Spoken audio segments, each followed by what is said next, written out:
Okay, so hi everyone. We have with us today a very dear friend, also from the time in Egypt and Dahab. This is Gabrielle, or Gabi as I know her. And welcome, Gabi. Thank you very much. I'm really happy and glad to, just be there and have a chat with you guys. So Gabi is originally from Germany, right, Gabi? No, Austria. Austria, yes. Yeah, you see, Yeah, there you go. no worries. National sin here. So that's like Americans versus Canadians, right? It's not that bad, but yeah. No, it's okay. I've left so many years ago, so I'm just from everywhere. Really. That's exactly what I was going to say next. Gabi is your world citizen, and at the moment, Gabi's living in Singapore. And so Gabi and I met in Dahab, Egypt. Gosh, so how old is Yassine now? Anis, hey? He's 24. So I came to Dahab in 93. He was born 95. Yeah, something like that. Okay. God, So yeah, he was a few years old when I met you. I think he was like just a little guy. I remember him in the rinse pools. That used to be the typical swimming pool of all little kids in Dahab, hey? Rinse tank. Yeah. So Gabi, at that stage, you were a diving instructor, and then you went on to become a PADI course director as well, right? Yeah, that was a bit later. That was in 2005. So I actually started diving in Dahab, and then just went all the way from zero to hero, and worked my way through basically for 16 years. I think I was working in diving, maybe even a bit longer. I can't remember, but yeah, something like that. So how did you first get to Dahab? I've always find that interesting to find out that story. How did that happen? Yeah. I came to Egypt the first time. What was that? 92, 93. I think it was Christmas time, and but I went to St. Catherine to do a trekking tour. Oh. Yeah, exactly. And then I just fell in love with just everything, and then I met Khaled there as well. Okay. And then I quit my job in Austria, came back to the Sinai, and it was Nueva then. So my first place in the Sinai was Nueva. They stayed there for a couple of weeks, and at one point Khalid said, well, let's go to Dahab. I've got friends there. Let's see. Hamad, a friend of mine, he's got a camp there, the Crazy Camel Camp. And lobster man. Yeah. So this is what we did. And then I said to Khaled, look, because he was working as a tour guide in the mountains, right? Yeah. So I said to him, you go off, to do your stuff in the mountains. I stay in Dahab. And I always said, I want to start scuba diving. And you know how it is in Dahab. You hang out at the beach, and then you say okay, tomorrow, I'll start tomorrow, and then it just one day after the next. And at one point, Khalid was just saying you know what, I'm just fed up with this. He just put me in a car. We went to the then Sinai Dive Club in the Novotel. Yes. And there was just an open water course that had started in the morning, and we got there at lunchtime. Yeah. And they put me on that course. They just gave me the equipment and said okay, here you go. In the afternoon, here's your instructor. It was my very, very dear friend, Mick Chapman, who I'm still in contact with, and he just became one of my best friends ever. And so I started diving there. I was basically being pushed in, more or less, so yeah. And I just loved it. And, the usual thing, did my advanced course and my rescue, and then my dive master, and then there was no equipment to get, So I remember we had to go to Eilat because there was nothing to get in the Sinai, and Cairo was I don't know, it was somewhere seemed to be so far away. And anyway, there was not really anything in Egypt at that time. No. So yeah, I got to Eilat. I got to Eilat, and then I got my equipment from there. And once I had that sorted, I started working as a dive master. It's amazing. So how old were you at that stage when you first got to the Sinai? 26, I think, something like that. Yeah, still very young. Amazing. Yeah, and then I worked for a year, and then I went to Cyprus to do my instructor course. Mm-hmm. And then yourself and Khaled, you had your dive center. What was it called again? I can't. Sinai. Sub-Sinai, yes. That's where I met you first, Right. all those years ago. And Yeah. then you lived, I'm trying to remember now where you guys lived. You also lived on the beachfront, hey? Not far We from. lived in Asala. Yeah, exactly. We lived at the beachfront in Asala, and Not far. first we lived in the crazy camel camp, So Okay. we had, where Poseidon divers used to be, that Yes, house, yes. that was our house first. Okay. So we had a house for a little. Before that, we had like a little room, one of the crazy camel camp rooms, like with nothing inside whatsoever. Yes. And then we moved to the big house, and then we built the house in Asala. Okay. Yeah, I remember because I also stayed in Crazy Camel Camp. I stayed in one of the little huts. I was there at the same time as Jackie, and so Exactly. such beautiful times, hey, and such a beautiful place to raise kids on the beach. So I often speak to people about my when I came back to South Africa and I went into corporate, and I would tell them they'd ask me a bit about my past, and I said, well, I used to live on a beach, and they all laugh and think it's obviously untrue, but that is practically what we did. Lived on the beach, and then moved. Yeah, and so then you left Dahab and you moved back to Germany or Austria. Where did you go? No. I went to Cairo. Oh, so yeah, because my niece needed a proper school, right? So I mean, the kids were going to school in Sham, and they were doing the daily trip back and forth, and then where we were he was always supposed to go to school and to finish off somewhere in Cairo, I guess. But we were not quite. It wasn't quite that planned that we would go so early. Like we moved when he was in grade 7 or 8. I can't remember. Anyway, so I stayed for 5 years in Cairo. He finished school there, and then it was time to go to Europe for education. So that's what we did. So the boys and I went to Europe and to Berlin in this case. And then we lived for 4 years in Berlin. And I actually recall you were living in Cairo during the time of the revolution, right? Yeah, we did. We were in the street, actually, I dropped Yassine, who was still much smaller then. You remember Sandra, Swiss Sandra, and Mido? Yes. Yeah. So all of us left our children with one of Sandra's friends, and Sandra and Mido, and in this case, Khaled and Anis and myself, we wwent to Tahrir Square. Wow. And we just marched basically against the government. It was, looking back, it was crazy dangerous. But at the time, it didn't feel like, because we were so determined and everybody was. Yeah. And it was such an interesting period because, everybody was in the street, and I've never seen Egypt so united. And that was so cool.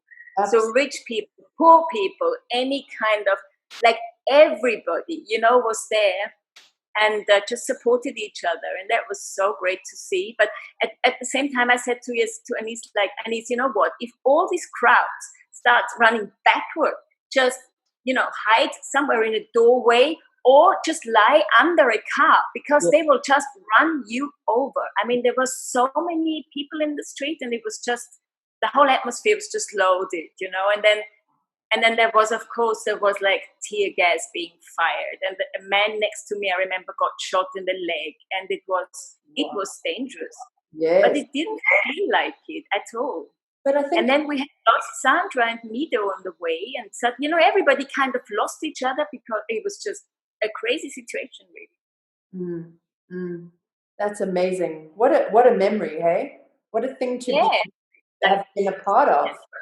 And what I was just thinking as you were saying that is just that power of the people, People, we as human beings often feel so helpless against our governments and against our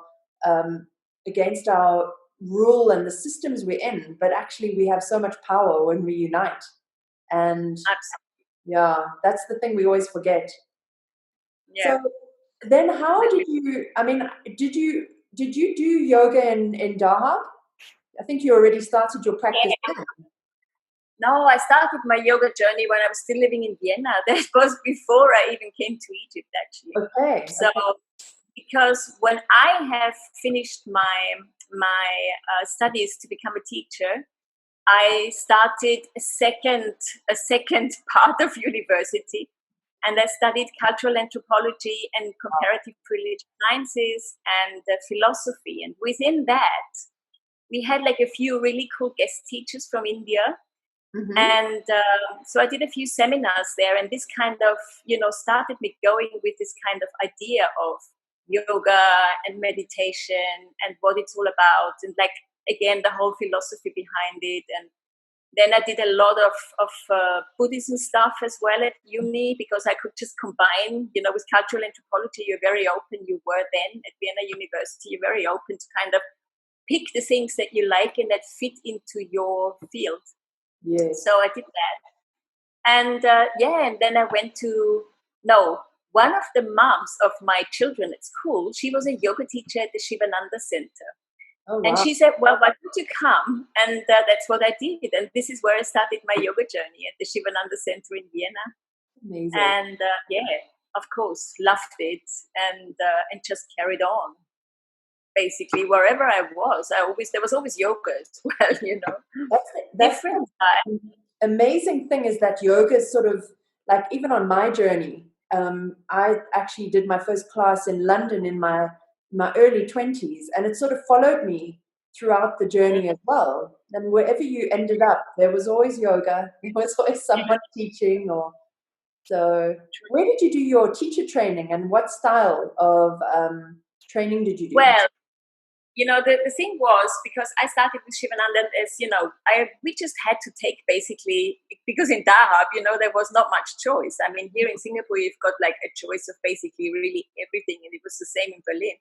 But then there was Jana, like an Austrian lady who started with Ashtanga, Mm-hmm. and then Birgit carried on with the Ashtanga. So my Dahab time was purely Ashtanga, really, Yes. And then I came to Berlin, and Berlin is a very, very spiritual place. Like, you have got so many different offers there in terms of like what people offer in terms of not just yoga, but meditation and body work and everything in the field.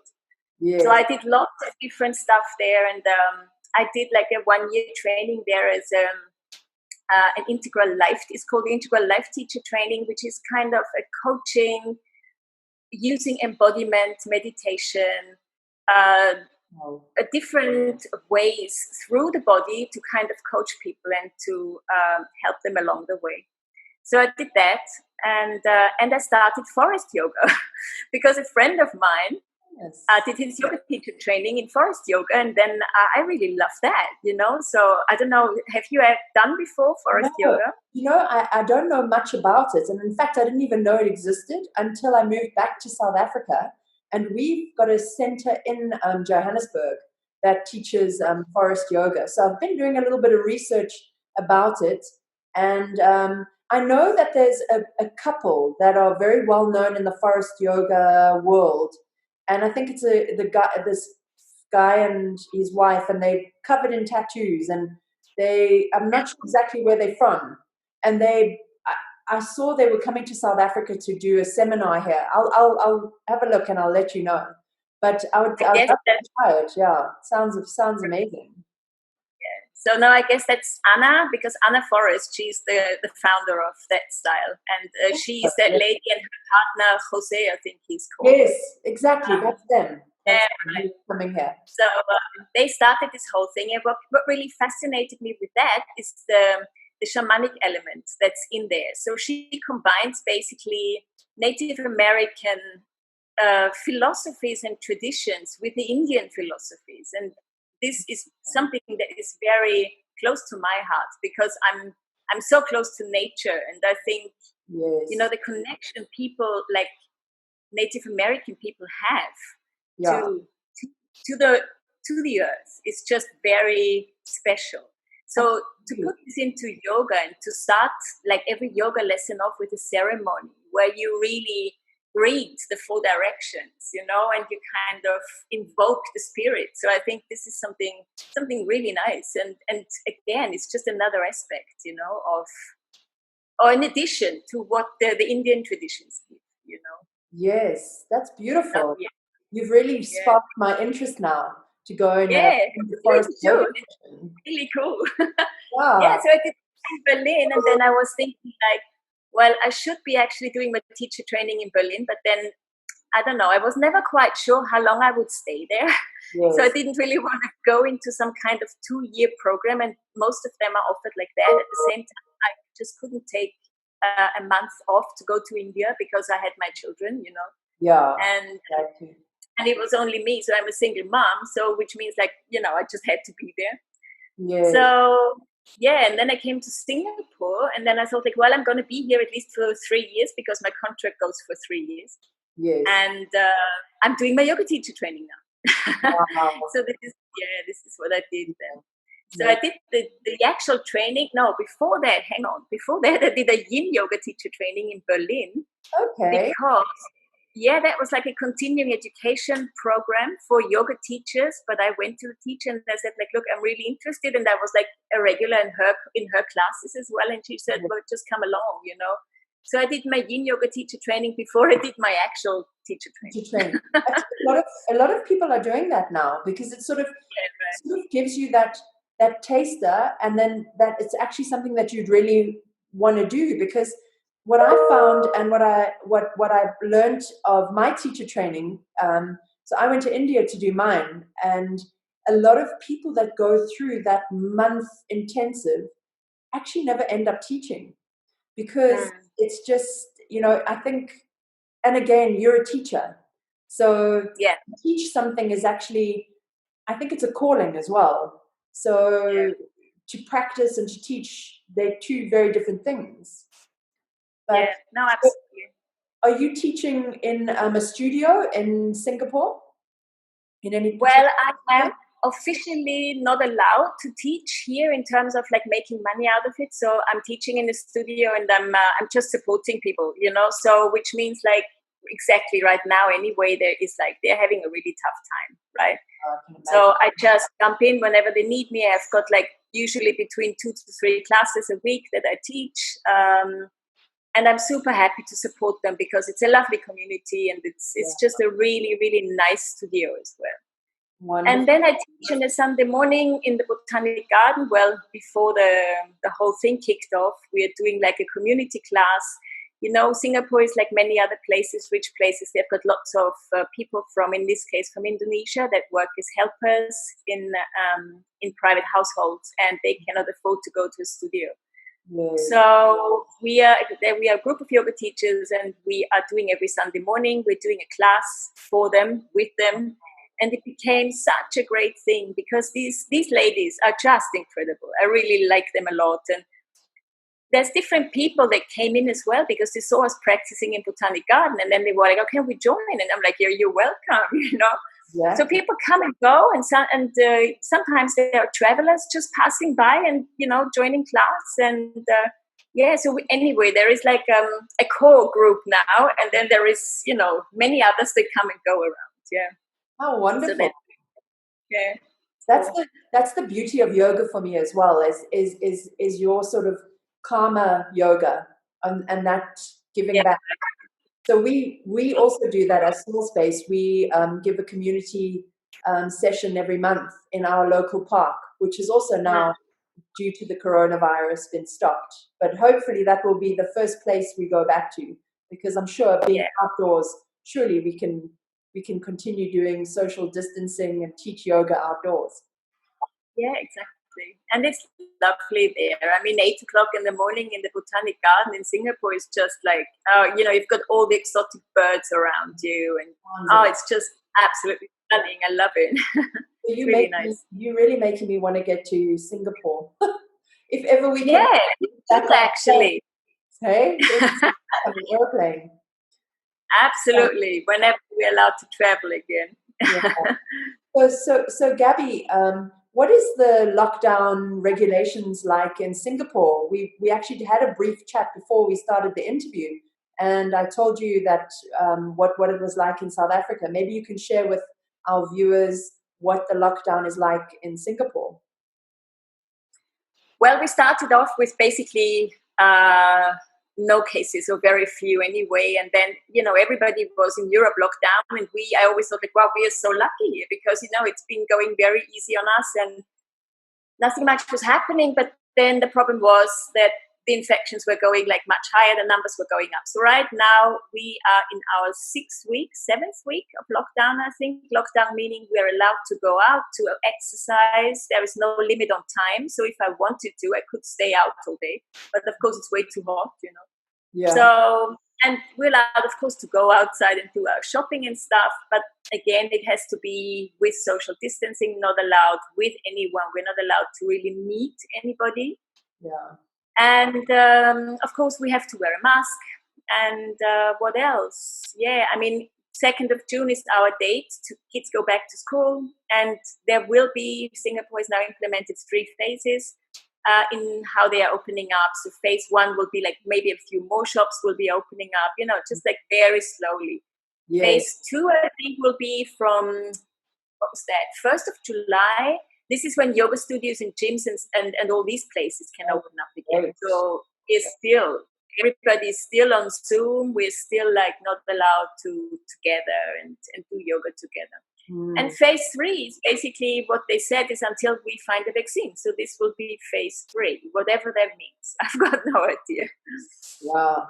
It's a really crazy experience. But I mean, if you think about it, I was thinking back to living in Egypt through the revolution. And I mean, you were really in Cairo in the thick of it. So having gone through some really interesting things in your life, so maybe this is just another one of those. Yeah, true.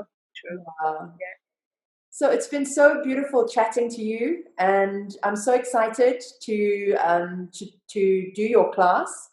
And we'd like to thank you. I'm sure everyone that will watch your class and get a bit of your spirit, because I know that I've always admired you, and as one of the pioneer female divers in Dahab, it's been really great to catch up with you, and I really can't wait to do your class and hopefully see you someday. Maybe if not in South Africa, in Singapore.